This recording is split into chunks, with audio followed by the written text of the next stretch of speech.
Okay, first off, sorry for the gap in uploads. I was busy with... work.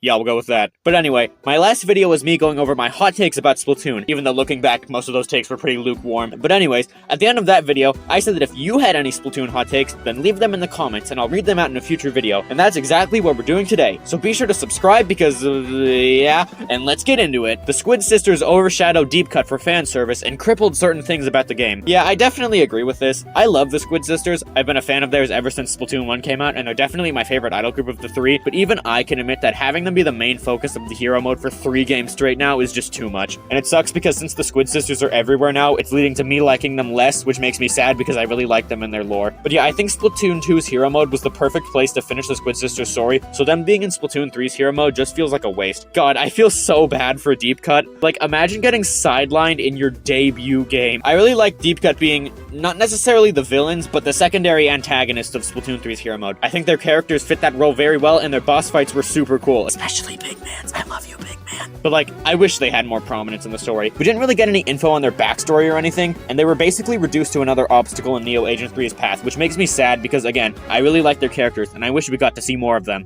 Like, the Squid Sisters might be my favorite idol group, but Big Man is definitely my favorite idol. As a character, I like him way more than Callie and Marie. I think Deep Cut might have my favorite backstory of all the idol groups. I really like that they're childhood friends that all came from different backgrounds and they incorporate that in their music. Like, that's super cool, and it makes me really angry that we don't get to see more of that. Man, Splatoon 3 really was a game of fumbling. They fumbled the idols, they fumbled the main villain, twice, they fumbled the maps, they fumbled the weapon kits. I can go on, but you got the picture. I really hope Deep Cut gets more lore in the next game, because as of right now, and it really pains me to say this because they deserve so much better than this, they're definitely the weakest idol group. But hey, at least they had the best tricolor shout, and that I can say with confidence.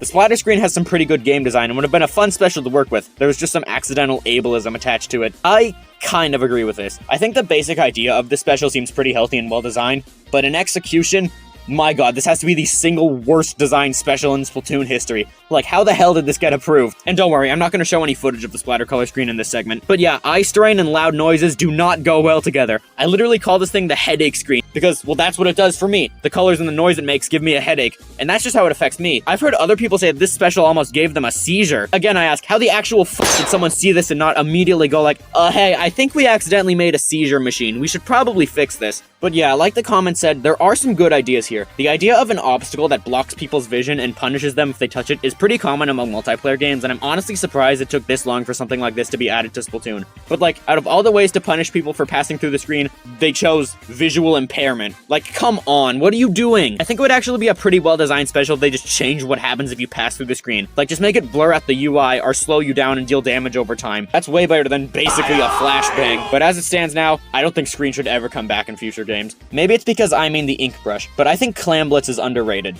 So the thing with Clam Blitz is that it's really hated by more casual players, whereas a lot of competitive players really like Clam Blitz, myself included. I think it's super fun. I think the main reason it's so hated is because the mode kind of sucks in solo queue. Like I said, I and a lot of other competitive players think it's still really fun in solo queue, but I do understand why a lot of people hate it. This is because out of all the modes in the game, Clam Blitz is probably the most reliant on coordination and communication, and in solo queue your only communication options are this way and booyah, so trying to coordinate a push to bring the power clam to the enemy basket can be really frustrating. I know I've had several moments where I almost threw my controller at the screen because of solo queue Clam Blitz. Trust me, in solo queue ranked, the this way button is spammed so much that it's basically lost all meaning. But in competitive, when you have a team of people that you can actually talk to and communicate with, Clam Blitz is super fun. So yeah, if you think Clam Blitz is underrated, then you should go over to the competitive scene. You'd be surprised by how many people agree with you. The Squid Sisters suck.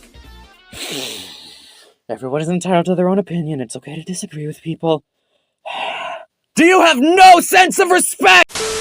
I disagree. Okay, so I'm of the opinion that every Splatoon fan should have at least some respect for the Squid Sisters. They don't have to be your favorite idol group, but you should at least acknowledge the fact that they're the originals and the other idol groups wouldn't exist without them. That's all. But like, also, to all the Squid Sisters haters out there, have you listened to the Calamari Incantation? I mean, it's like the main Splatoon song for a reason. What about City of Color? Blushing Tide is really good, have you heard that? And how could I forget Liquid Sunshine? You're telling me you, as in the imaginary person I just made up for the sake of the argument, do not like Liquid Sunshine. Are you okay? Is everything alright at home? Do you need to talk to someone? Okay, jokes aside, even though I may be incredibly biased as a Splatoon 1 OG, I do understand where you're coming from. Although I wouldn't go as far as to say they suck, I will admit that the Squid Sisters music is kind of basic when you compare it to the other idols. Male idols won't ruin the game as much as people say. Okay, yeah, I did not know this was such a controversial subject until I looked into it while doing research for this video. If you want my opinion, I personally would absolutely love to have male idols in the next game, not only because I think they would appeal to more people but also because I just really want to see what male idols would look like, since we've never had a male idol before. I mean a male Inkling or Octoling idol. Like, Nintendo always cooks with the idol designs, and I think a male idol designed to fit that template would look absolutely amazing. I think my favorite idea is that the idols for the next game could be like a boy band or something. Like, how cool would that be? And I think male idols are actually more of a possibility than ever now. So, here's my conspiracy theory about male idols. Big Man. I think that Big Man was Nintendo's way of getting fans used to the idea of male idols, which is why he's a manta ray instead of an Inkling or Octoling like a lot of fans wanted. So, when Big Man was introduced and everyone absolutely loved him, Nintendo saw that as a sign that male idols can be just as popular as the female ones, which is why the next game will have all male idols. Wake up, sheeple, look at the signs! But anyways, that's just a theory. Again! Salmon Lings, my least favorite fan-made species IMO. I loathe them. No offense to anyone who makes OCs based off of them. Sharklings, Mantlings, Jellylings, etc. should never be introduced to the Splatoon franchise, and they should stay as fan-made things. I feel like at this point, I don't need another playable Ling species. Oh my god, I have wanted to talk about Salmon Lings on this channel basically since I started this channel.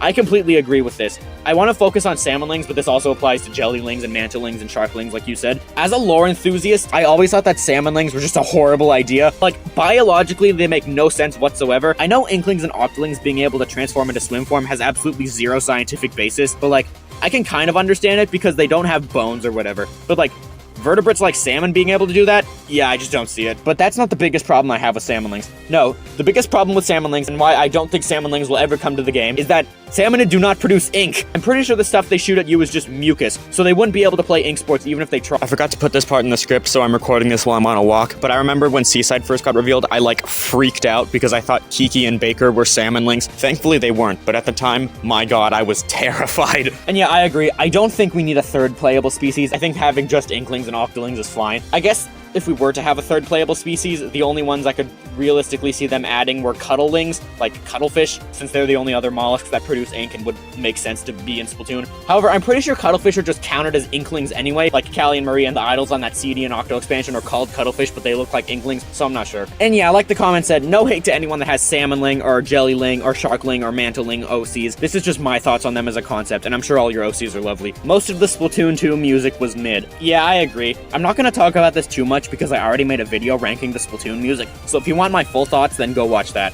But in short, I think that compared to Splatoon 1 and Splatoon 3, Splatoon 2's multiplayer music was pretty underwhelming, and in my opinion lacked a lot of substance when compared to the other games. Like, Splatoon 2's music all sounds so similar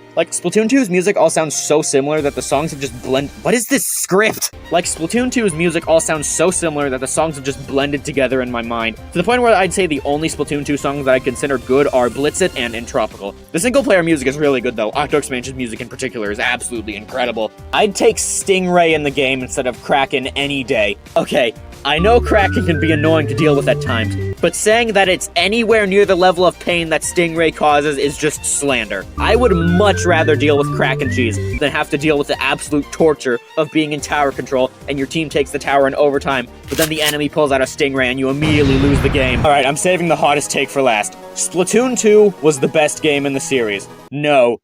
Just no. Okay, just for reference, just so you can get a little taste of how I feel about Splatoon 2. If I had to choose between going back to Splatoon 2 or eating a live scorpion, I would choose the scorpion immediately. Saying Splatoon 2 is the best Splatoon game is just insulting. That title very clearly belongs to Splatoon 1. If anything, I'd say Splatoon 2 is the worst Splatoon game. Splatoon 1 had amazing maps like Urchin Underpass, Piranha Pit, OG Flounder Heights, and how could I forget OG Mahi? Look how they massacred my boy! It had amazing weapons like the custom range blaster, Cherry H3 Nozzle Nose, Zinc Mini Splatling, and even Slosher with Burst Bomb. That was pretty fun to deal with. Splatoon 1 was overall just so fun to play, and has a charm that I don't think future games will ever be able to recapture. Meanwhile, Splatoon 2 gave us this match.